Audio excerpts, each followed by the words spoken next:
Dare to enter Crow's Quill's books, where tales of forgotten realms and fearless souls come alive. Today's journey, Operation DarkStar, Chapter 40 to Chapter 41, by Mark Lindsay. Will you uncover the truth hidden in the shadows? Chapter 40. They were completely spread out in the tunnels. Limited light, the threat from an unspeakable horror, and the narrow passage that was hindering communication. Scott first passed the word to Rob and Booth, then Bam Bam, who had heard noises and lingered back. "We should go back and help," Bam Bam insisted. "I think moving forward is the best option," Booth interjected. "Well, it's a good thing you're not in charge," Bam Bam replied heatedly. "They'll be right behind us. If and when that bomb goes off, we can't afford to be all in one place. It'll create a bottleneck that we may not be able to get out of," Scott said. Bam Bam nodded at the wisdom of his friend's words, although he was clearly not happy with it. Scott continued on, rounding a corner and almost running into the ex-detective. "What's the holdup?" Saul asked, his expression grave. "I've seen that look before," Scott said. "Yeah, I'd just as soon be above ground," Saul said. "You'd think after all this time living in a bunker, you would have learned to live with your claustrophobia," Scott mused. "Learn to live, yes, not love. Besides, there's a big difference residing in a huge, well-constructed, lit bunker and scurrying around in this dark ventilation tunnel, especially considering what you're carrying around in your backpack," Saul confided. About that?" Scott said awkwardly, telling the former policeman about his plan. "An explosion down here. Are you off your rocker?" Saul growled. "He'll only set it off if the beast returns," Scott said. "Great, that's just great. We're talking about Apache. Of course he's going to set it off," Saul ranted. They could still hear the great beast working its way towards them, crunching and bending steel in the distance. "That's time. It hasn't shown its face, so to speak. Keep the bomb. Let's get the fuck out of Dodge," Cooper said. "You're right. As much as I'd like to set this thing off, I'd rather not do it down here if I can help it," Apache agreed. They started to make their way down the tunnel towards the others when the sounds became deafening. Then, without warning, the tunnel behind them was completely ripped away, exposing a great black nothingness.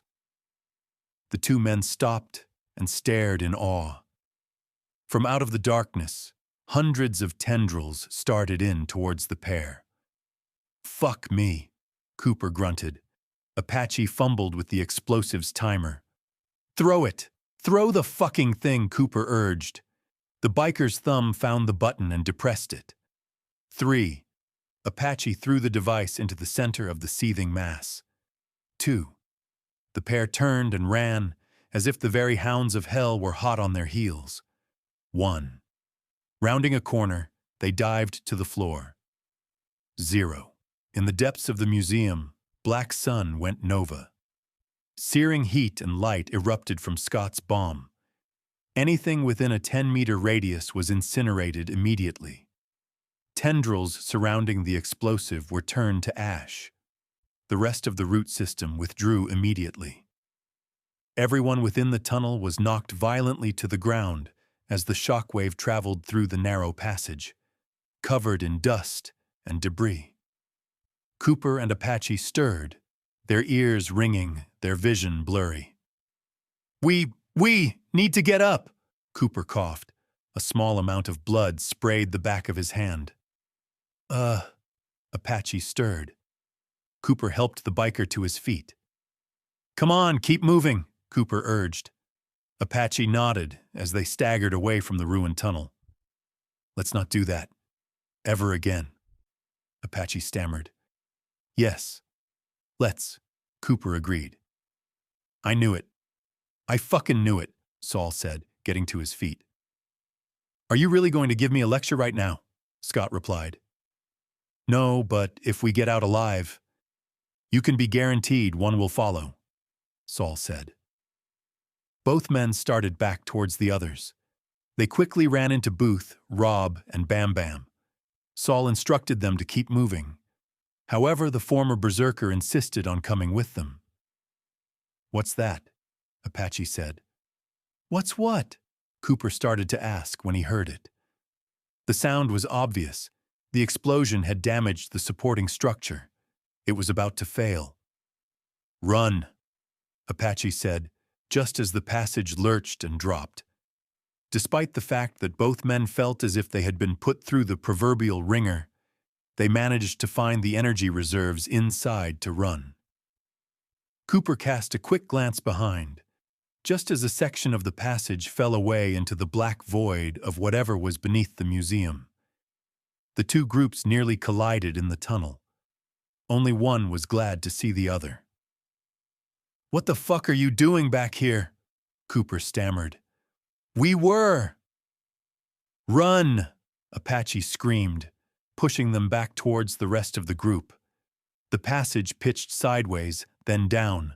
Booth and Gates fell to the floor, but were quickly helped up by Bam Bam and Saul, running as the tunnel was tossed around. Behind them, the unmistakable sounds as the vent system was collapsing into the bowels of the earth. Sarah and Tarnay emerged into a large vertical shaft, 5 meters across, with only a narrow steel grate on one side, leading to a simple iron ladder leading up. Below was a black abyss. I don't even want to know how far that goes down, the Maori said aloud. Then don't ask, Sarah replied. Her attention was on the tunnel from which they had just emerged, and the noises of destruction that echoed out. I'm sure they're fine, Tarnay said. If you thought that was true, you wouldn't have said it aloud, Sarah replied. Tarnay was about to argue the point, when two figures raced out from the tunnel to join them. We need to go back, Paige panted. Jared put one large hand on her shoulder and shook his head. He's right. If something has gone wrong, those tunnels are not designed for a full-scale fight. We wait here. It's our only option, Sarah said. Frustrated, Paige looked towards Tarnay in the hope he would argue in favor of a rescue. Instead, he bit his lip, his eyes betraying him. Damn it all, Paige cursed. Rob led them through the lurching passageway. The only limitations on their progress were the actual physical restrictions of the tunnel itself. They ran until they thought their lungs might burst, everyone taking turns to ensure that Booth and Gates be able to keep up with the group. Once we get through this nightmare, I'm paying a visit to Molly. I swear, I'm getting down on one knee and asking her to marry me, Bam Bam admitted. Are you serious? Apache replied. Fucking oath. As soon as we return to the bunker, I'm gonna do the deed. I even got Zeus to give me a hand making the ring. It's in my pocket, Bam Bam said, as they raced through the steel corridor. I'm happy for you. It has been 3 years after all, Apache replied. Ahead, they could just make out the end of the tunnel, searchlights moving and alerting. Exactly. About time I made an honest woman of her. Bam Bam's words froze in his mouth. He could now see the tunnel ahead. Behind them, certain death. We're nearly there, Hoss. Bam Bam grinned, despite himself. Booth dragged Gates behind her by the chain she held in her hand. The scientist she had once known, all but forgotten, as he cackled manically at their dire circumstances. Shut him up, Scott grunted. Booth tugged hard on the chain twice. The former scientist yelped like a punished dog. Go, Saul urged. They were no more than 30 meters away, and the tunnel behind them was collapsing fast. Too fast. Scott was the first to reach the tunnel's exit, where he found the others waiting. It only took him a moment to work out their situation. Start climbing. Now, he yelled. Years of living and fighting together had created an environment of total trust. They never stopped and questioned the ex-Delta operator. Instead, they all started scaling the iron ladder fixed to the wall of the vertical shaft. Saul was the next out, and between the ex-detective and Scott, they helped Gates and Booth up. "Get going! We're nearly there!" Bam Bam yelled. They could see the three figures running towards them, the ground rapidly disappearing behind. Saul and Scott jumped onto the ladder, just below Jared and Paige, who were side by side. Everyone looked down, fearful at what was going to happen next. Bam Bam appeared from the mouth of the tunnel like an exploding cannonball. Instinctively, he latched onto the ladder and started to climb. Cooper was half a second behind, seeing the biker. He followed suit. There was an eruption of debris as the passage collapsed completely, including the steel grate in the shaft. It fell noisily into the darkness below. Collectively, everyone held their breath as Apache leapt from the mouth and somehow, impossibly managed to grab onto the last rung of the ladder, his body swinging like a pendulum. "Could you cut that any closer?" Bam Bam said with a relieved grin. "You know me, brother. I love a dramatic entrance," Apache replied.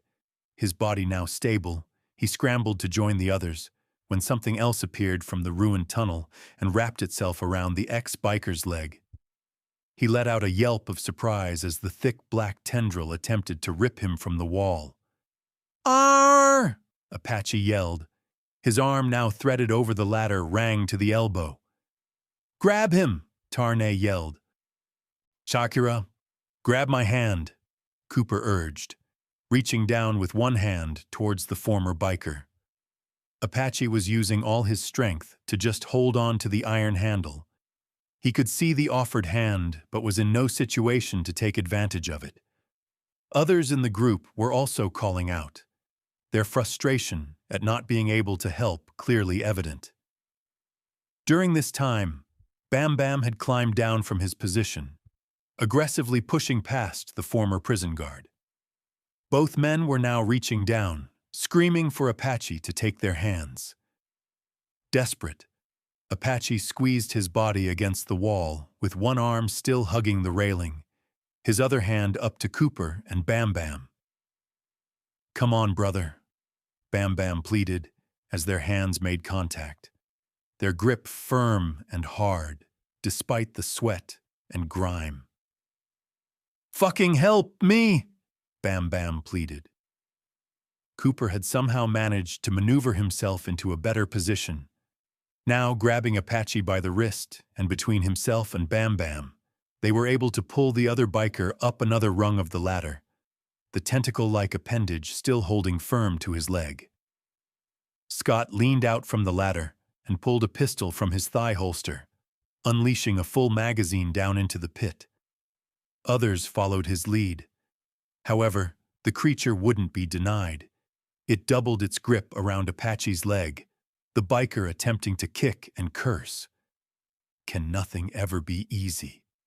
Bam Bam growled, as he fought with every fiber of his being to wrestle his best friend from the clutches of the beast, and with Cooper's assistance, they managed to pull Apache up several more inches, only to have the creature fight back, the ex-biker falling back several feet.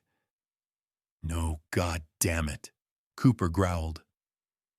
Apache was clinging to the very last rung of the ladder, having lost the precious ground they had worked so hard to gain. Another tendril suddenly appeared and coiled itself around Apache's throat, one hand attempting to wrestle himself free. "Hang on, I'm nearly there," Bam Bam insisted. He was now forming a human chain along with Saul and Cooper, the former biker eager to help, his own safety of no consequence. "Grab him," Saul urged. The group's firing had ceased, as their target and friend were too close together. Bam Bam could now see the skin on Apache's face turning pale and gray. his thrashing against the tentacles growing weaker by the second. "Don't you fucking dare," Bam Bam hissed as he fought to get closer. Cooper and Saul were holding him by the shoulder and belt, Bam Bam reaching out with both hands, his fingers inches away. "Get me closer," he demanded. Apache's vision was beginning to blur. He focused all his attention on the former berserker, even as his strength waned.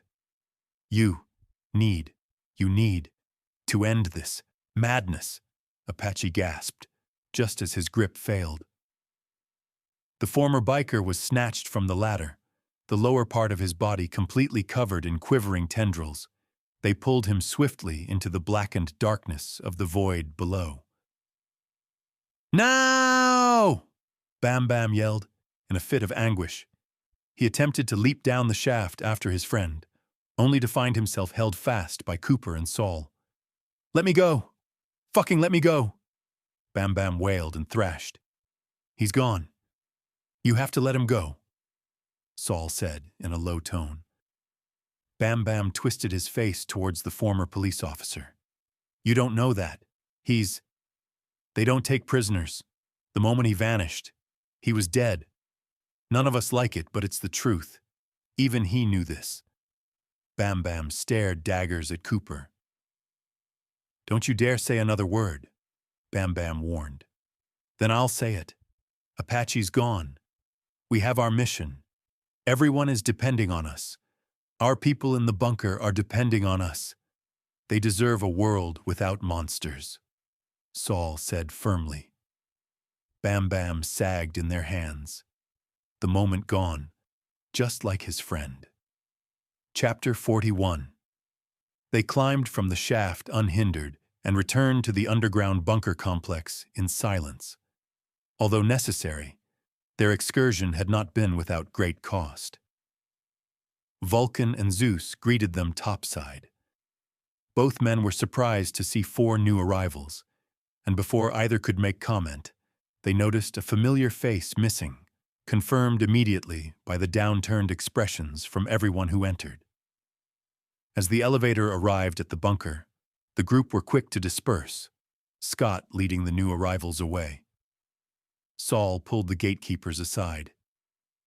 "Apache is gone, but his sacrifice won't have been in vain," Saul growled. "What happened?" Zeus asked. "You'll find out soon enough. I'm calling a meeting. 2 hours from now in the mess.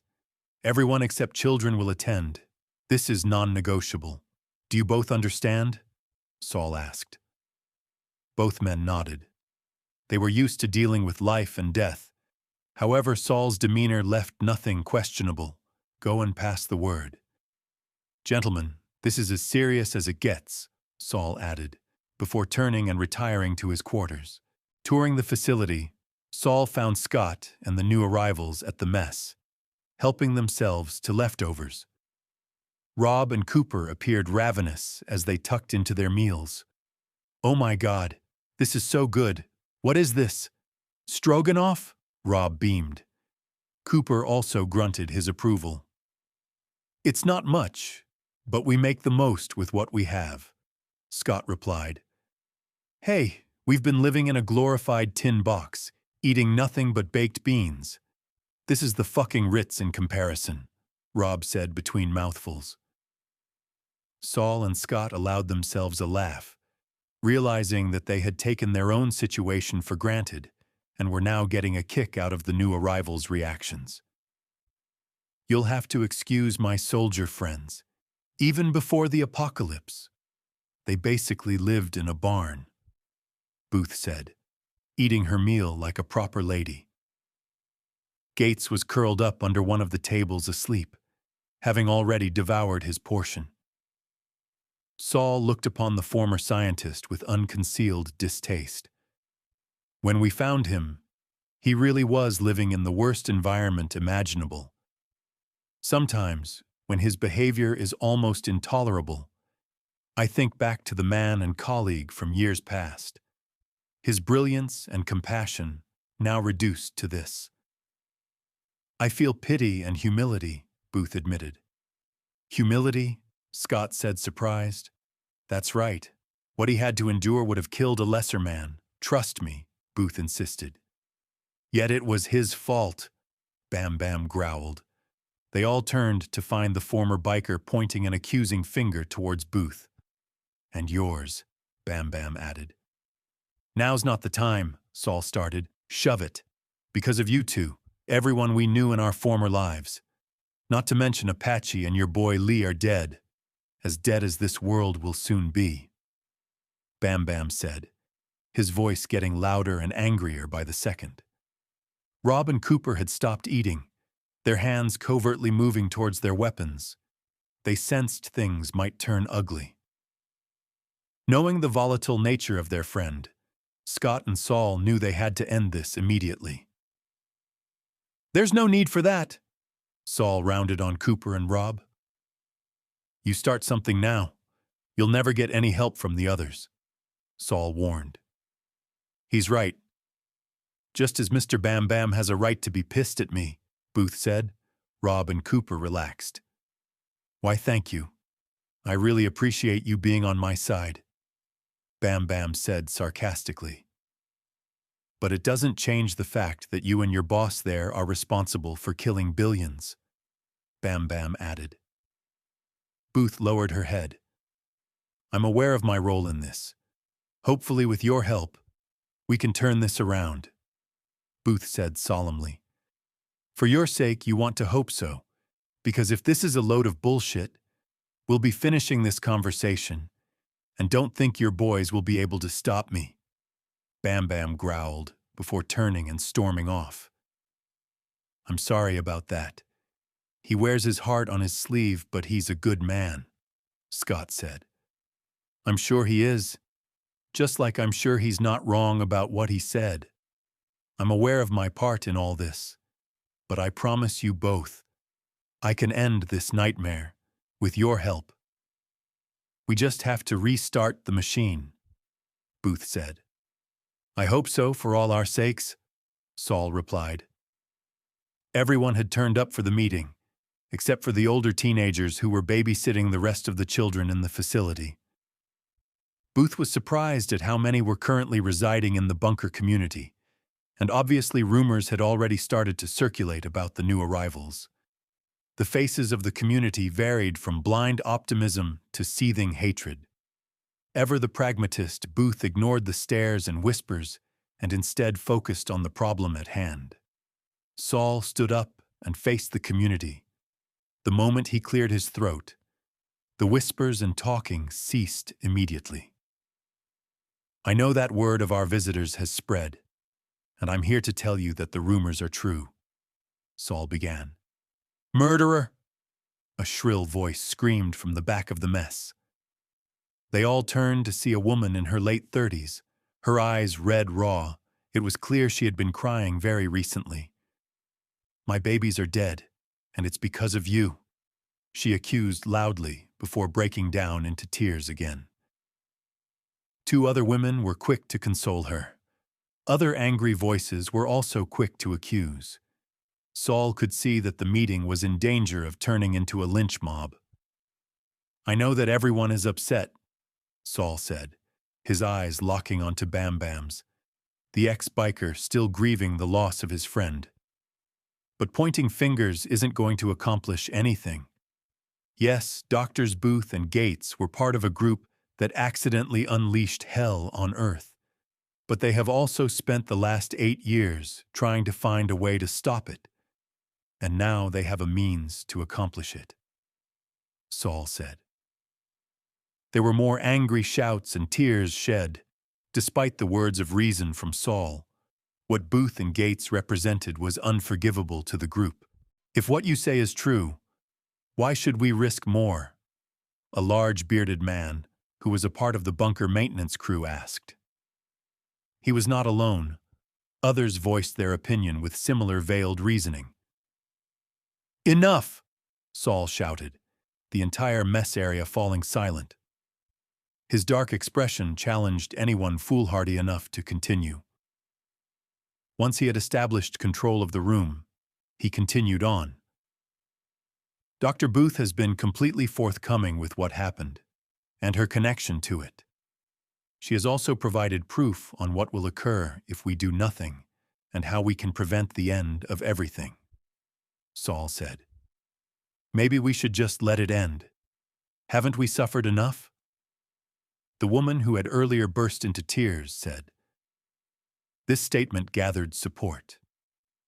Really, we have all lost people, but we carried on, fought our way through monsters and horrors better left forgotten. For 8 years we found each other, and in the strength of the community we survived, and more than that, we lived. Mary, I know you lost your kids, but now you have Jenny and Max under your care. I know you love them as much as your biological children. Would you really be willing to see them die without a fight? Saul asked the woman, the question leveled at everyone. Mary was quiet, eventually shaking her head. Saul smiled compassionately. I know everyone would fight to the death to protect our young. That's what I'm asking now, Saul said, indicating that Dr. Booth should continue. Booth looked around at the room and sighed, getting to her feet. Cooper and Rob also rose in support. With downward cast eyes, Booth told them everything. When she finished, she produced the sliver of meteorite stone she had concealed within a satchel lined with lead, after which she quickly placed it away. I can personally vouch for its authenticity, Scott said. What exactly are you asking? An elderly man with an eye patch asked. It was Scott's turn to stand up and face the room. In a nutshell, the team, plus Zeus and Vulcan, will travel to the Wagner Institute and restart the machine. As Dr. Booth has previously stated, what we plan to do is destroy the last portals, which will cut off the needed power to the monsters, much like a signal. They will die immediately. As for what happens to the Earth, she can't completely say. We're hoping that means a century or two of unhindered life before the Earth eventually dies. Maybe. It's not the fairy tale ending we would like, but it means that everyone in this facility can live out their days in relative peace, Scott said. The room was quiet as his words sunk in. What about you and the others? A female voice asked. Scott recognized her as Molly Bradbury, a teacher romantically involved with Bam Bam. In regards to the team leaving the bunker, our safety has never been promised, but as always, we'll do our best to get the job done, Scott said solemnly. There is nothing in this world that will stop me from coming back to you, Bam Bam said, his words like iron. Molly burst into tears as Bam Bam crossed the room and took her in his arms. We don't take any of this lightly. As we see it, failure isn't an option, Bam Bam added as he consoled Molly. The emotions within the room were mixed. However, everyone also knew that they were completely out of options. Has anyone got anything else to add? Saul addressed the room. The ex-detective was greeted by complete silence. Good. We have a lot to do before we leave, Saul added. When will that be? Sarah asked, her gaze directed at a young man with long hair and a square jaw. Those involved will be briefed at 11, but I can say that a departure will be favored for no later than 8 a.m. Will that give you enough time to do what you need to do? Saul asked with a smirk. I believe so, Sarah said with a blush. The young man with long hair also went red, as the room chuckled knowingly. Those that are going will be notified shortly. Everyone else, try and get some sleep, Scott said. People started to disperse. Scott approached Saul. That went better than expected, Scott said. Agreed. We only have 2 hours until we brief the team. I'll get Dr. Booth and we'll meet at your quarters. We have a lot to get through before then, Saul replied, slapped his friend on the shoulder.